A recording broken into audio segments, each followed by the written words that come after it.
My phone wouldn't stop vibrating. I reached across the nightstand at 6 in the morning, squinting at the screen through sleep-blurred eyes. 47 notifications. Then 53. Then 62. My heart started pounding before I even understood why. I opened Facebook and there it was. Vanessa's post sat at the top of my feed, already with 200 comments and climbing. The profile picture showed her looking somber, hand over heart. The text made my stomach drop. Heartbroken for my sister-in-law Brielle today. She lost the baby. Please keep her in your prayers during this difficult time. Miscarriage is so hard and she's being so brave. If you've experienced this pain, please share your stories below to help her feel less alone. I sat frozen in bed, my hands shaking so hard I nearly dropped the phone. The comments poured in like a flood. Strangers offering condolences, asking questions, sharing their own stories. People I hadn't spoken to in years were tagging me, sending hearts and prayers. I hadn't even told my own mother yet. The bedroom door opened. My husband stood there, already dressed for work, coffee mug in hand. Our eyes met. She was just trying to help, he said quietly. Help. My voice came out strangled. She posted about my miscarriage before I even told my family. He sat on the edge of the bed, not meeting my eyes. She was emotional, Brielle. He cares about you. She probably thought you needed support. I scrolled through the comments, each one making me feel more exposed and violated. Then I saw Vanessa's replies and my blood went cold. Thank you all so much, she'd written under one comment. Brielle has been under so much stress from her marketing job. Her doctor even warned her about overworking. I just hope she knows none of this is her fault. I stared at the screen. How does she know about my doctor conversation? My husband shifted uncomfortably. What do you mean?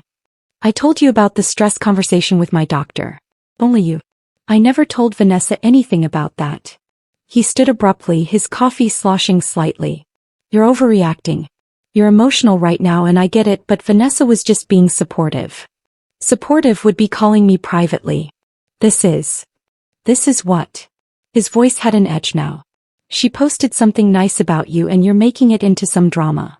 I watched him leave the room and something clicked into place. The way he'd stood in the doorway when I first opened my eyes. The way he wasn't surprised by my reaction. He already knew about the post. I called in sick to work. I couldn't face my colleagues after Vanessa's comments about my job contributing to the miscarriage. By noon, I'd received 17 text messages from family members, each one making me feel more like my privacy had been shredded and displayed for public consumption. My cousin Taylor finally called instead of texting. Brielle, I need to send you something, she said, her voice tight. I wasn't sure if I should, but you need to see this. A screenshot appeared on my phone. It was from a private Facebook group called Moms of Portland. The post was dated 3 weeks ago, before the miscarriage even happened. Vanessa had written, prayer request for Michael. She's been struggling to carry and won't admit it. Very stressful to watch. Please pray she accepts help. My hands went numb. 3 weeks ago, I hadn't told anyone I was pregnant except my husband. I was only 8 weeks along. I hadn't even had my first ultrasound yet. Brielle. Taylor's voice sounded distant. Are you okay? I never told her I was pregnant, I whispered. I never told her anything about struggling. The truth settled over me like ice water. If Vanessa knew details about my pregnancy 3 weeks ago, my husband had told her. He'd been discussing my private medical situation with his sister without my knowledge or consent. I opened our phone bill on my laptop. The call logs told a story I'd been too trusting to see. The deleted messages weren't as deleted as he thought. I found them in his cloud backup.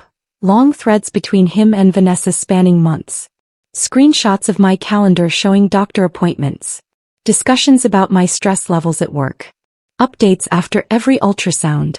She's worried about the baby, he'd written 2 weeks before the miscarriage. Won't stop working. I told her to slow down but she doesn't listen. Vanessa's response. Some women don't have maternal instincts until it's too late. You need to be firm with her. I felt sick reading it. They'd been having entire conversations about my pregnancy, analyzing my choices, judging my behavior. I was a subject they discussed, not a person they respected. When he came home that evening, I showed him the screenshots. He went pale. How did you? You backed up everything to the cloud. How long have you been venting to Vanessa about me? I wasn't venting. I was worried about you. You wouldn't talk to me about what you were feeling, so I talked to my sister. You shared my private medical information without my permission. She's family, Brielle. She was concerned too. I almost laughed at the absurdity. She posted in a Facebook group 3 weeks ago about me struggling to carry. I hadn't even told my own mother I was pregnant yet. He looked away. I'm sorry. I should have asked first. My phone buzzed. Another Facebook notification. Vanessa had posted again. This time she'd written, "Some women shouldn't wait so long to start families. Biology has limits. Praying Brielle learns from this experience." The family dinner was Vanessa's idea. She'd texted the whole family group chat suggesting we all get together to support Brielle during this difficult time. My husband thought it was a lovely gesture. I went because I needed to see her face when I confronted her. The moment I walked into her pristine dining room, Vanessa rushed over with her arms spread wide. She pulled me into a tight hug, making sure everyone in the room was watching. "Oh, Brielle," she said loudly, her voice dripping with theatrical concern. "I'm so glad you came. We all love you so much." She held me at arm's length, looking into my eyes while the whole family watched.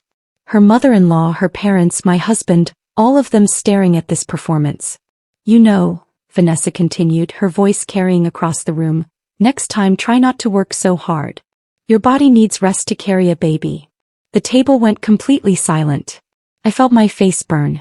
Several family members suddenly found their plates fascinating. My husband's jaw tightened, but he said nothing. Vanessa smiled sympathetically and squeezed my hand before returning to her seat at the head of the table. Dinner was torture. People kept glancing at me with pity in their eyes.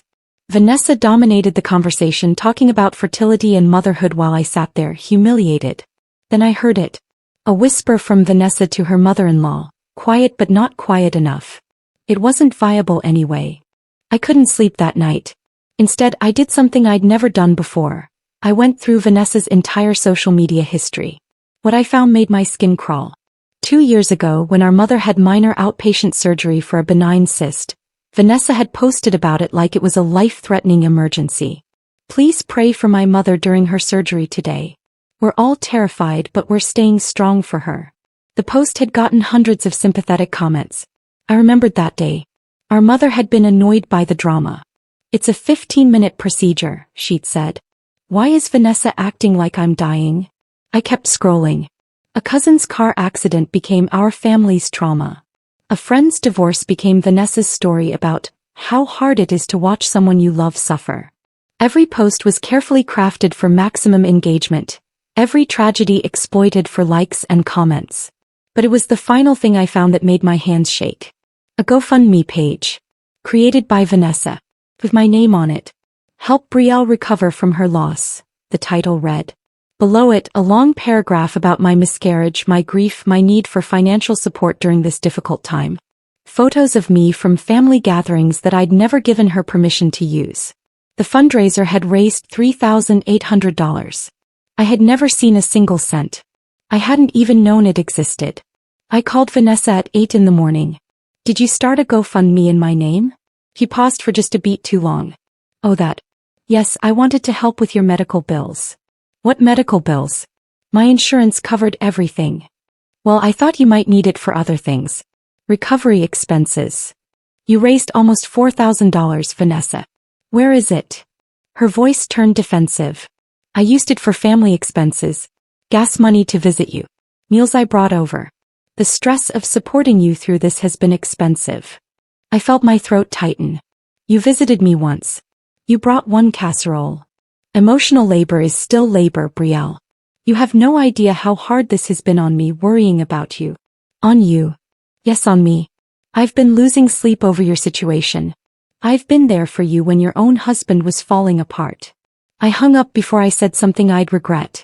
My hands were shaking so hard I could barely hold the phone. I called my husband at work. "Did you know about the GoFundMe?" Silence.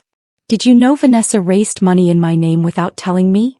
"She mentioned it," he said finally. "She said she wanted to help." "And you didn't think to tell me?" "I thought she'd already talked to you about it." He was lying. I could hear it in his voice, the same tone he used when he'd promised he wasn't discussing me with Vanessa. A message notification appeared on my screen. Unknown number. You need to know what your sister-in-law did to someone else. The message came from a woman named Claire. She'd attached screenshots of Facebook posts from 2 years ago. Posts from Vanessa about a pregnancy scare that had everyone sending money and prayers. She wasn't pregnant, Claire wrote. She faked the whole thing for attention. I was her roommate at the time. She took a pregnancy test she bought used on eBay, already positive. Showed it to her boyfriend, posted about the scare, then claimed she miscarried a week later. I only found out the truth when I saw the eBay receipt. I stared at the screenshots. Vanessa's posts followed the same pattern as mine. Dramatic announcements, tearful updates, fishing for sympathy and support.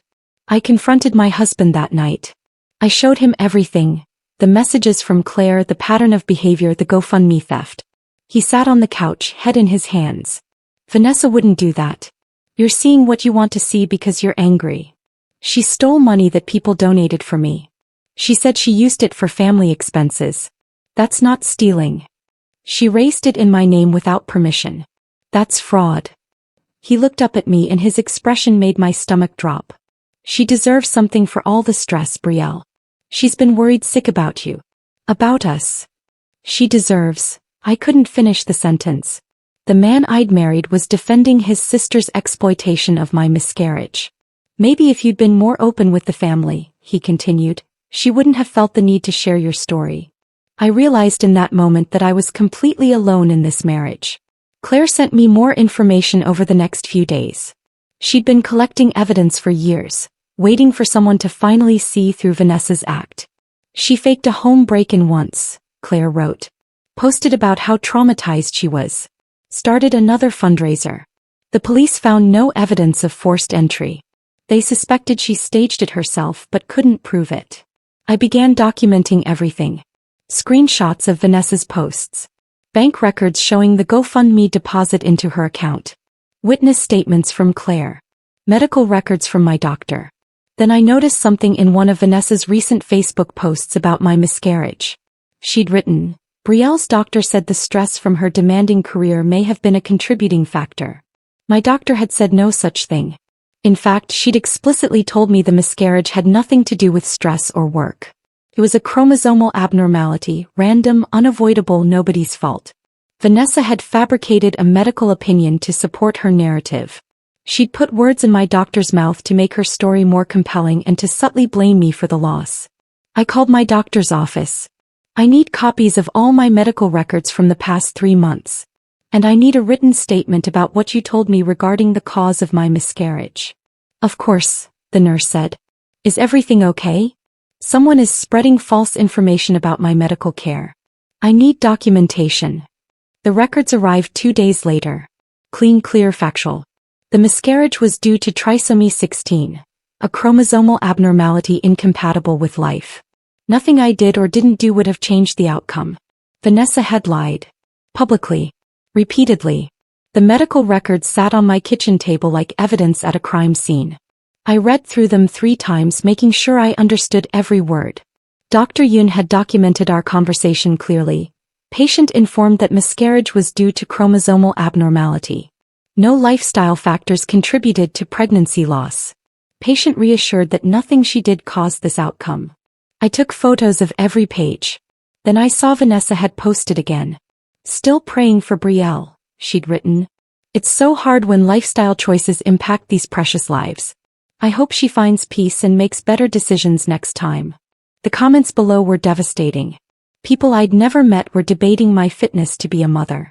Some defended me, but others agreed with Vanessa's implication that I'd somehow caused my own miscarriage through my choices. One comment made my blood boil. If you're not ready to put a baby first, you're not ready to be a mom. Vanessa had liked it. I called Dr. Yun's office again. I need you to put in writing that my miscarriage had nothing to do with stress, work, or lifestyle factors. Someone is publicly claiming otherwise and I need to correct the record. The nurse's voice turned sympathetic. Oh honey, I'm so sorry.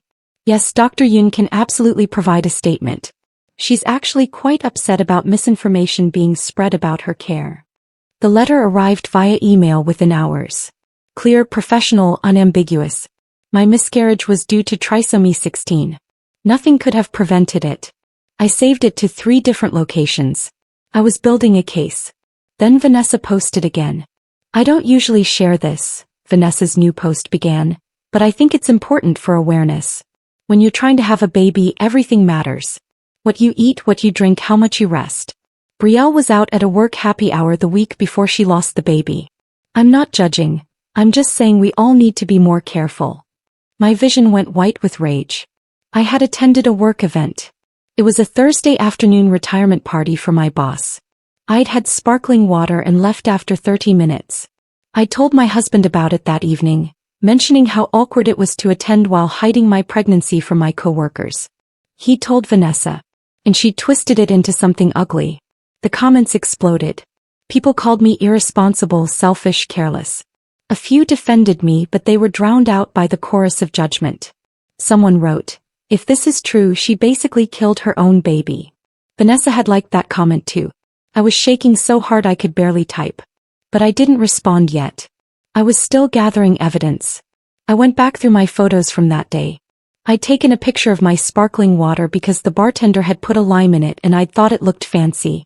The timestamp was clear, 4:47 p.m. on a Thursday. The photo showed my water, my work badge, and the retirement banner in the background. I saved it.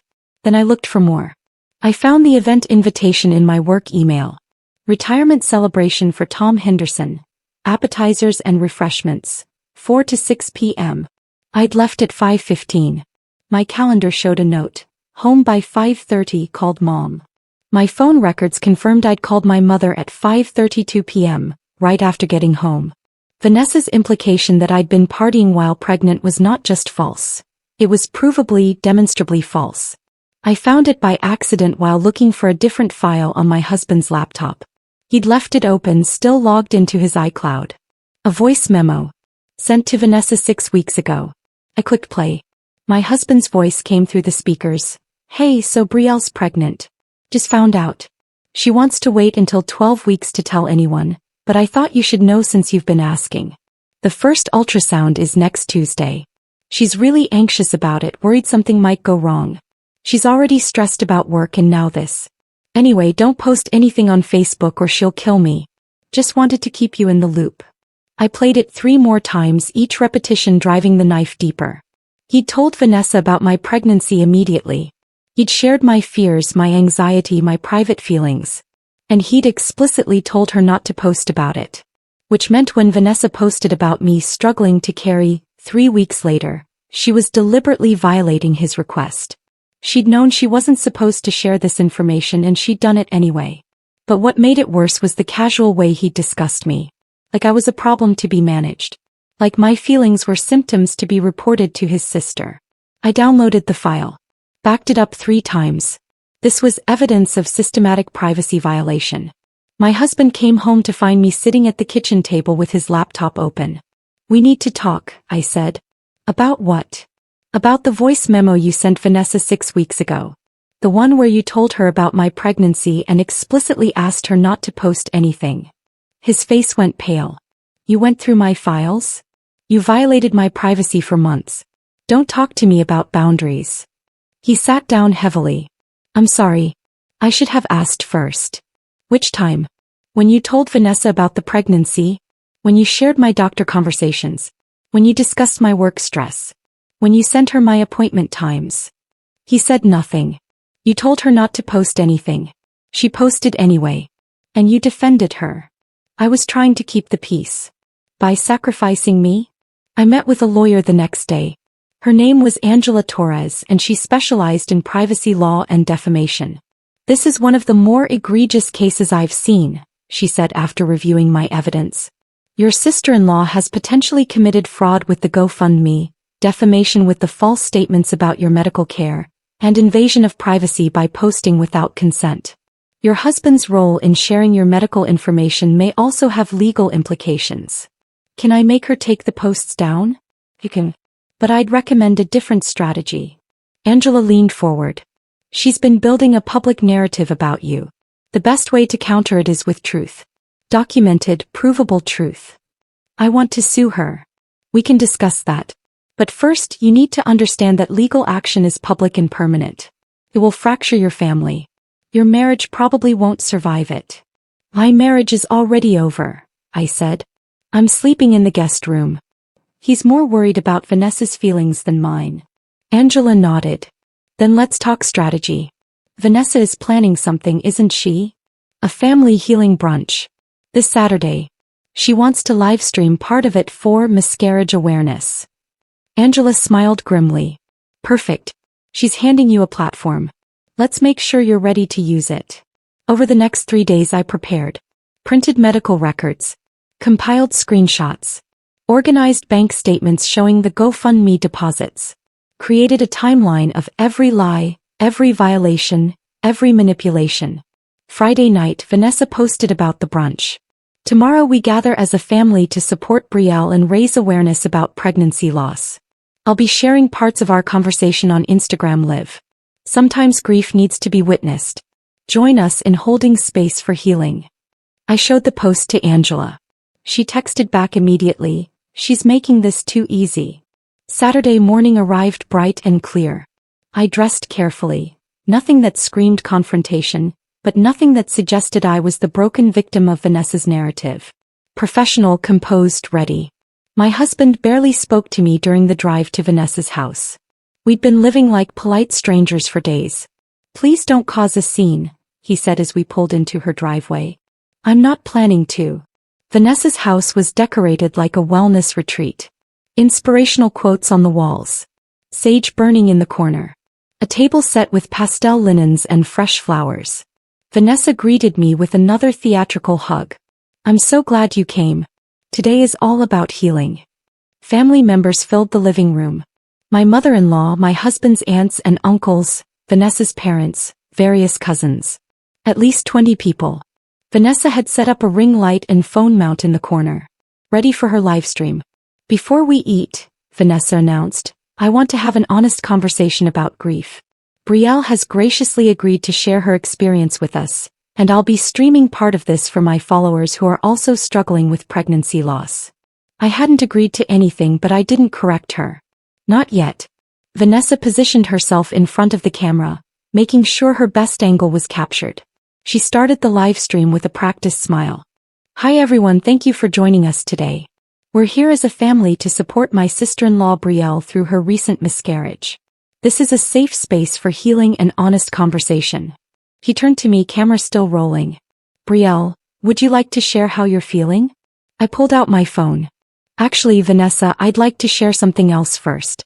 Something I think everyone should hear. I pressed play on the voice memo. My husband's voice filled the room. The room went completely silent as the recording played. Every word was clear, damning, impossible to misinterpret. She wants to wait until 12 weeks to tell anyone, but I thought you should know since you've been asking. Don't post anything on Facebook or she'll kill me. When it ended, the silence stretched like a held breath. Vanessa's face had gone pale. She tried to recover quickly, turning to the camera with a shaky smile.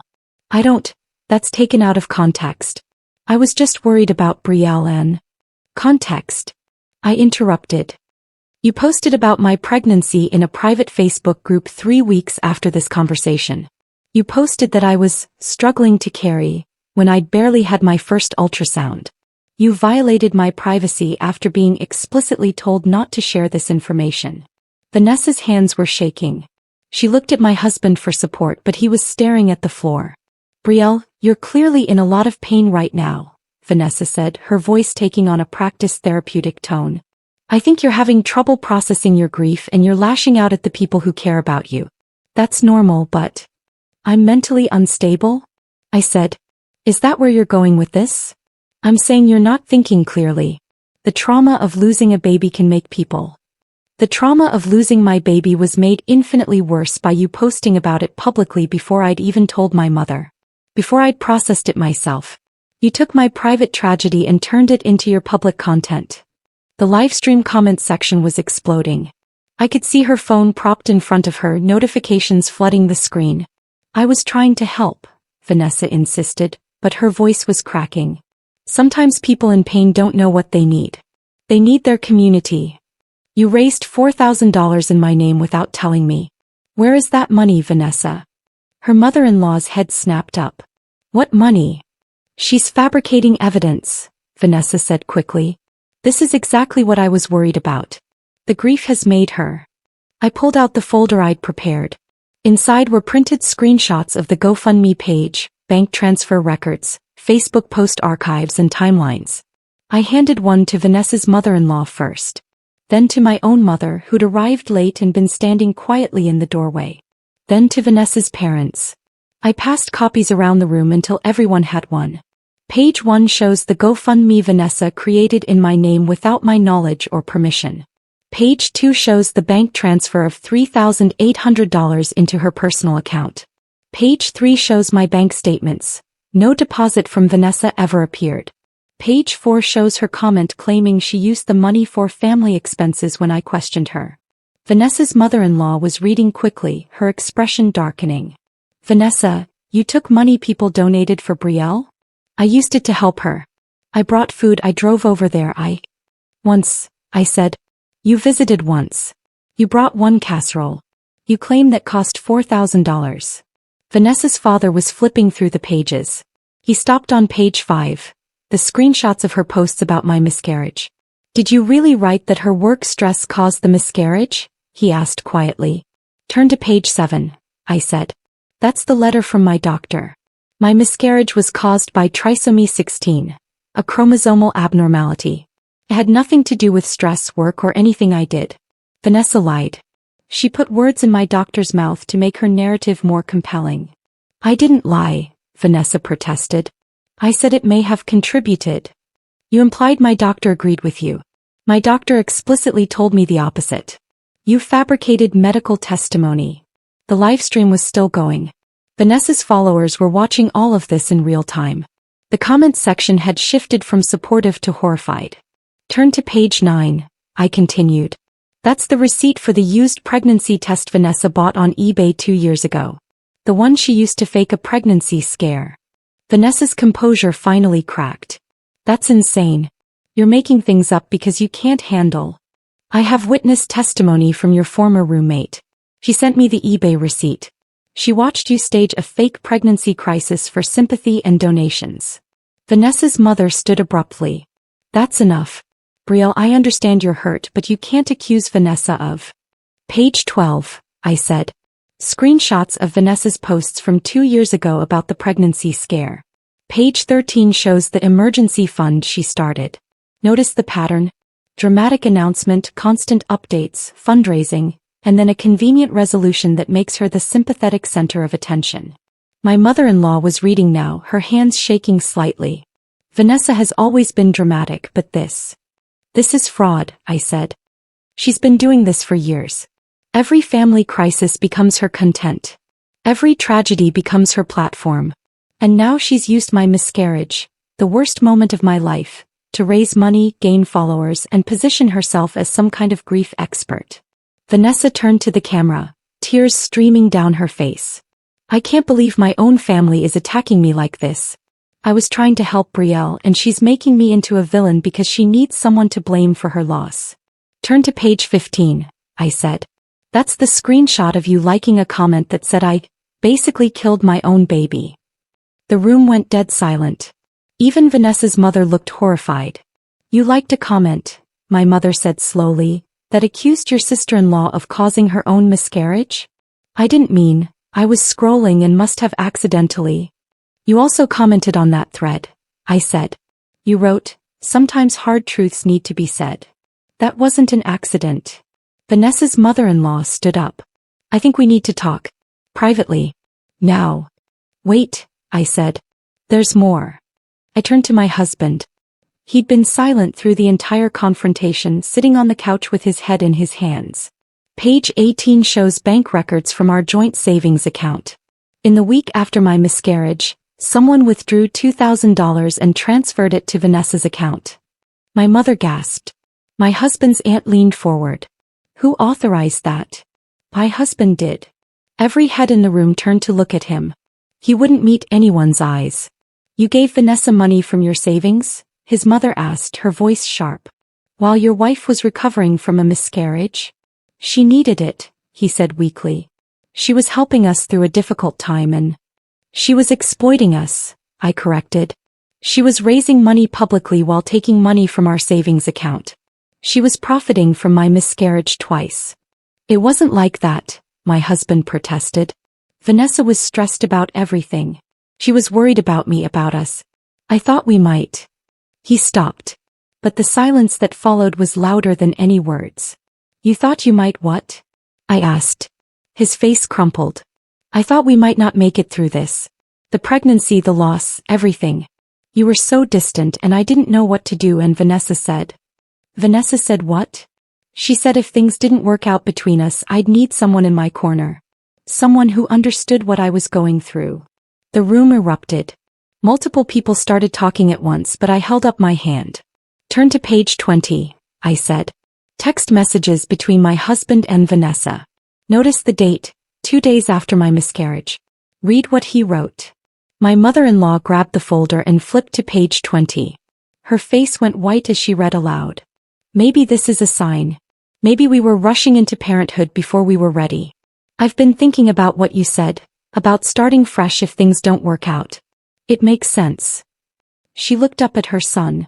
You wrote this 2 days after your wife lost your baby? I was confused. I was in pain. I didn't mean. And Vanessa's response? My mother-in-law continued reading. You deserve someone who puts family first. Someone who understands your needs. Brielle has always been too focused on her career. Maybe this is your chance to find what you really need. The livestream comment section had gone nuclear. Thousands of people were watching this unfold and the collective outrage was palpable. Vanessa stood abruptly. You're twisting everything. Those texts were taken out of context. I was trying to support my brother through a difficult time. Support, I repeated. Is that what you call encouraging your brother to leave his wife days after a miscarriage? I never said he should leave you. I said he should think about what he needs. While taking money from our savings account. While running a fundraiser in my name. While posting false information about my medical care. I looked around the room. This is a pattern. Vanessa has been manipulating this situation from the beginning. She violated my privacy, exploited my tragedy, and worked to destroy my marriage. All for content and cash. Vanessa's face twisted with something ugly. You want to talk about truth? Fine. Let's talk about the truth. Everyone went still. Your miscarriage happened at 8 weeks, Vanessa said, her voice sharp. 8 weeks. That's barely anything. I've had friends lose babies at 30 weeks. At full term. And they handled it with grace. But you act like the world ended over a bunch of cells that weren't even viable. The room exploded with gasps and shocked reactions. And I realized Vanessa had just done something unforgivable. Say that again, I said quietly. Vanessa seemed to realize her mistake, but it was too late. The livestream had captured everything. The comment section was filled with horror and outrage. I didn't mean. You said my baby was barely anything. A bunch of cells that weren't even viable. You said that on your livestream to thousands of people. I was upset. You're attacking me in front of everyone and... The miscarriage timeline, my mother-in-law said suddenly. Vanessa, how did you know the exact timing? Vanessa went pale. Brielle's original Facebook post just said she'd lost the baby. I never mentioned how far along she was. The medical records she shared today mentioned 8 weeks, but you just said it happened at 8 weeks. How did you know that detail before today? Vanessa looked trapped. I must have heard it somewhere. From my husband, I said. Who gave you detailed updates about my pregnancy and miscarriage throughout the entire process? Who shared my private medical information so you could use it for your posts? That's not. And you just admitted something even worse, I continued. You said the baby wasn't even viable. How did you know that?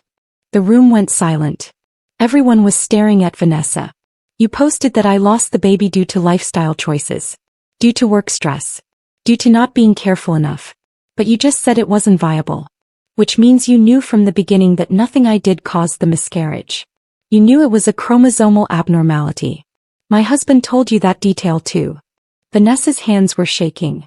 I meant. You lied. Deliberately. You knew the medical truth and you chose to post false information that blamed me for my own miscarriage. For engagement. For sympathy. For money. I was trying to raise awareness. You were exploiting my tragedy for engagement metrics. Admit it. The livestream was chaos. Thousands of comments calling Vanessa out, people sharing the video, the view count climbing into the tens of thousands. Vanessa suddenly lunged for her phone trying to end the livestream. But she was shaking so badly she knocked it over instead. The phone clattered to the floor, camera still rolling, now pointed at the ceiling. But the audio kept recording. I need to tell you all something else, I said. Turn to page 23. Page 23 showed something I discovered just 2 days ago. Vanessa's Facebook page analytics, captured from a screenshot someone had sent me anonymously. Vanessa's post about my miscarriage, the original one, has been her most engaged post in 2 years. 3,200 shares. 4,000 comments. And according to Facebook's monetization policies, she earned approximately $600 from the engagement on that single post. Vanessa's mother stood abruptly. You monetized Brielle's miscarriage? That's not how Facebook monetization works, Vanessa protested weakly. You can't control which posts earn money. But you can choose what you post. You can choose whether to exploit someone's tragedy for engagement. And you chose to do exactly that. I held up another page. This shows Vanessa's follower growth over the past 3 months. She gained 8,000 new followers after posting about my miscarriage. Her engagement rate tripled. She's used my loss to build her platform. My husband finally stood up. His face was blotchy and tears were streaming down his cheeks. Brielle, I'm so sorry. I didn't realize. You didn't realize your sister was using my miscarriage for profit? You didn't realize she was lying about me publicly? Or you didn't care? I cared. I just thought. You thought Vanessa's feelings were more important than mine. You thought keeping peace with your family was worth sacrificing me. You gave her money, information, and support while I grieved alone. You reached for my hand. I pulled away. I want a divorce. The room erupted again. My mother-in-law tried to object. Vanessa's mother started crying. My husband's face crumpled. But I felt nothing except cold clarity. I filed for separation 3 days ago, I said. My lawyer has all the documentation we've discussed today. I'm prepared to pursue legal action against Vanessa for fraud, defamation, and invasion of privacy. And I'm divorcing my husband for violating my trust and privacy repeatedly. My husband tried to apologize publicly, reaching for me again, his voice breaking with desperation. But I stepped back. You had months to apologize. Months to choose me over Vanessa's manipulation. You chose her every single time. The room had split into factions. Half the family was arguing, others were crying, and Vanessa sat frozen in her chair, watching her world collapse in real time. My mother-in-law approached me, her face pale. Brielle, please. Let's talk about this privately. Maybe we can work through. There's nothing to work through. Your son violated my privacy. Your daughter exploited my tragedy. And both of them profited from my pain. But divorce. Isn't that extreme? What's extreme is my husband sharing my medical information without consent. What's extreme is Vanessa using my miscarriage to build her social media platform. What's extreme is finding out my own family was working behind my back to undermine me while I grieved. My mother-in-law's eyes filled with tears. Then she turned to Vanessa. How could you, she said quietly. How could you do this to someone in our family? Vanessa stood up, defensive. I was trying to help. Everyone is twisting my intentions. You raised money in her name without permission. You posted lies about her medical care. You encouraged your brother to leave his wife days after her miscarriage. My mother-in-law's voice rose with each word. You monetized her tragedy, Vanessa. For engagement. For money. For attention. I never meant. Get out. Vanessa stared at her mother-in-law in shock. What? Get out of my sight. I can't look at you right now. Vanessa grabbed her phone and purse, tears streaming down her face. She looked around the room for support, but everyone avoided her eyes. Even her own mother looked disgusted. This isn't over, Vanessa said to me as she headed toward the door. You've turned my whole family against me with your lies. I didn't have to lie, I said. I just had to tell the truth. She slammed the door behind her. Through the window, I watched her get into her car and drive away, probably already planning her next post about how she'd been victimized by her cruel family. But this time the truth was already out there. Documented. Public. Undeniable. My phone buzzed. A text from an unknown number. You need to see this. The message included a link to a private Facebook group called Survivors of Vanessa's Manipulation. It had 43 members. I scrolled through post after post from people who'd been caught in Vanessa's web. A former coworker who'd confided about a divorce, only to see it posted publicly. A friend who'd shared about her mother's dementia, which Vanessa turned into engagement content.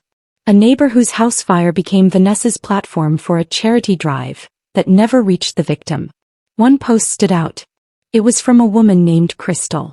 Vanessa befriended me after my son's cancer diagnosis. He was so supportive, so caring. I thought I'd found a real friend. Then I found her private Twitter account where she was live tweeting my son's treatment for engagement. She was using my child's suffering for followers. When I confronted her, she claimed I'd given her permission. She gaslit me so thoroughly that I doubted my own memory. It took years to realize she'd been exploiting us from the beginning. I showed the group to my mother. She scrolled through in silence, her expression growing more horrified with each post. "This is who she is," I said. "This is what she does. I'm not the first, and if we don't stop her, I won't be the last." The next morning, Vanessa's Facebook page was gone. Deleted. Her Instagram account disappeared hours later. By evening, her Twitter was also gone. But the screenshots lived forever. People had captured her posts, her lies, her manipulation. They spread across social media like wildfire. The local news picked up the story. Social media influencer accused of exploiting family tragedies for engagement. Friends I hadn't heard from in years started reaching out. Most apologized for believing Vanessa's narrative. Some shared their own stories of her manipulation. My husband moved out of our house 3 days later. He tried one more time to apologize, but his words felt hollow and rehearsed. "I never meant for things to go this far," he said as he packed his clothes. "You meant every step of it. You just didn't expect consequences." He left without another word. 2 weeks later, I was signing papers in Angela's office. The separation was official. The divorce would be final in 6 months. "Vanessa's trying to rebuild," Angela told me. She started a new Instagram account under a different name. But people keep finding her and posting warnings. "Good. Your husband tried to contact me about a settlement. He wants to avoid the divorce going to court." "What did you tell him?" "That you're not interested in negotiating. He violated your privacy repeatedly and gave financial support to someone who was actively harming you. No court is going to look kindly on that." My phone buzzed constantly now.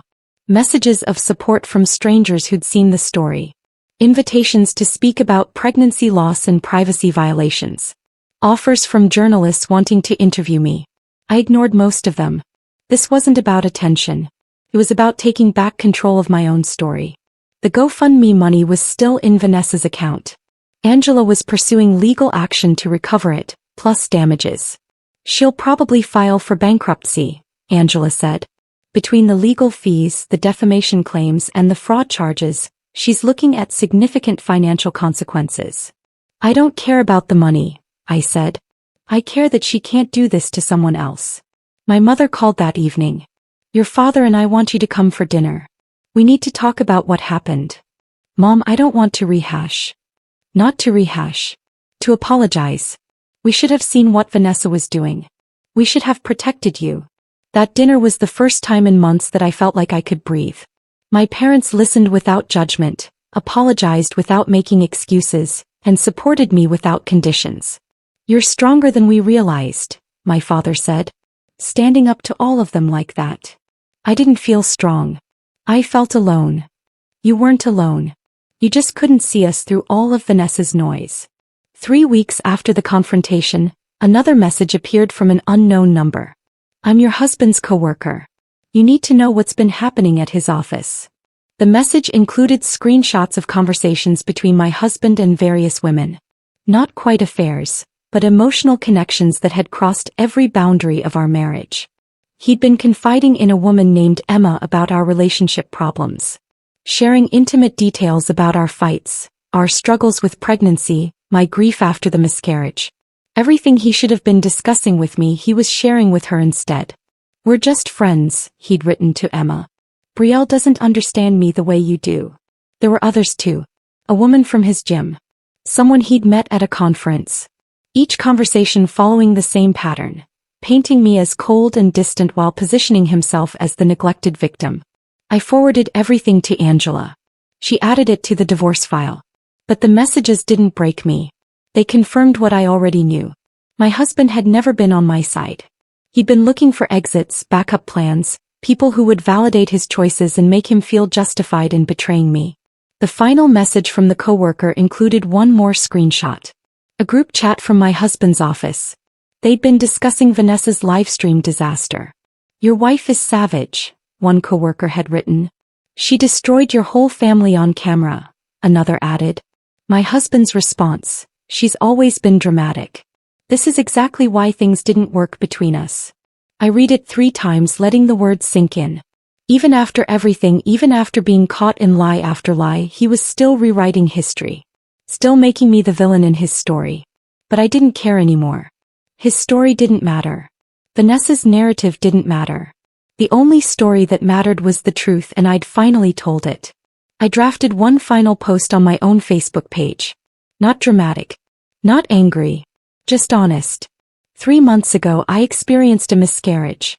It was posted publicly without my consent, exploited for engagement and money, and used to build a false narrative about my character and choices. I've spent these months gathering evidence, consulting lawyers, and preparing to tell the truth. Today I'm closing this chapter. The people who violated my trust will face legal consequences. The people who supported me have my gratitude. And the people who believed the lies now have access to the facts. I'm moving forward. Thank you to everyone who reached out with kindness and support. The post got 300 comments in the first hour. Every one of them supportive. Many from people who'd shared their own experiences with manipulation, gaslighting, and family betrayal. I closed my laptop and looked around my new apartment. Small, but it was mine. Quiet, but it was peaceful. The afternoon sun streamed through the windows, warming the hardwood floors. My phone buzzed one more time. My mother: "Proud of you, sweetie. Dinner this weekend?" I smiled and replied, "Yes. I'll bring wine." I set my phone down and took a deep breath. For the first time in months, my chest didn't feel tight. My hands didn't shake. My thoughts didn't spiral. They don't get to tell my story anymore. I whispered it to the empty apartment, testing how it felt to say out loud. They don't get to tell my story anymore. It felt like freedom.